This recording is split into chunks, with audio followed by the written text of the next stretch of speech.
Masih terkait dengan Ex-Mendikbudristek Nadiem Makarim, Tim Penasihat Hukum Nadiem Anwar Makarim, Ex-Mendikbudristek, mengajukan permohonan pra-peradilan di Pengadilan Negeri Jakarta Selatan pada 23 September 2025 lalu.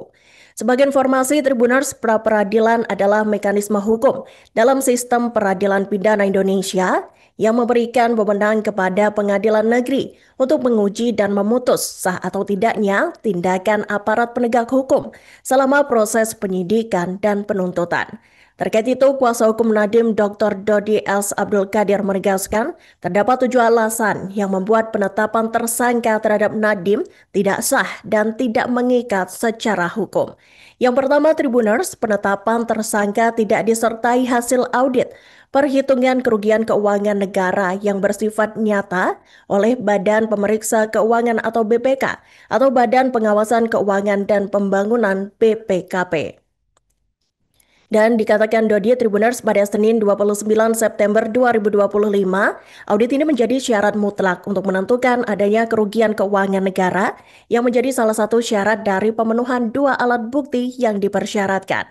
Sedangkan yang kedua, BPKP dan Inspektorat telah melakukan audit program bantuan peralatan teknologi informasi dan komunikasi 2020-2022, yang mana tak ada indikasi kerugian keuangan negara akibat perbuatan melawan hukum oleh Nadiem.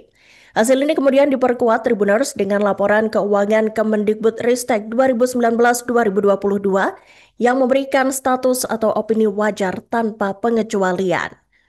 Kemudian yang ketiga, penetapan tersangka Nadiem cacat hukum karena dilakukan tanpa minimal 2 bukti permulaan yang disertai pemeriksaan calon tersangka. Dodi menambahkan surat penetapan tersangka terhadap Nadiem ini dikeluarkan pada tanggal yang bersamaan Tribuners dengan surat perintah penyidikan, yaitu 4 September 2025.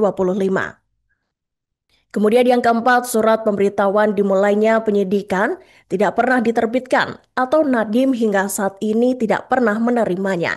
Sedangkan yang kelima, program digitalisasi pendidikan 2019-2022 yang dijadikan dasar penetapan tersangka bukan nomenklatur resmi dan tidak pernah ada dalam rencana pembangunan jangka menengah nasional 2020-2024 maupun kebijakan resmi Kemendikbudristek.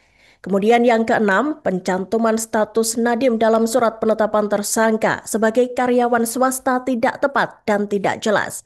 Pasalnya pada tahun 2019-2024, Nadiem menjabat selaku Menteri Pendidikan, Kebudayaan, Riset, dan Teknologi sesuai KTP sebagai anggota Kabinet Kementerian.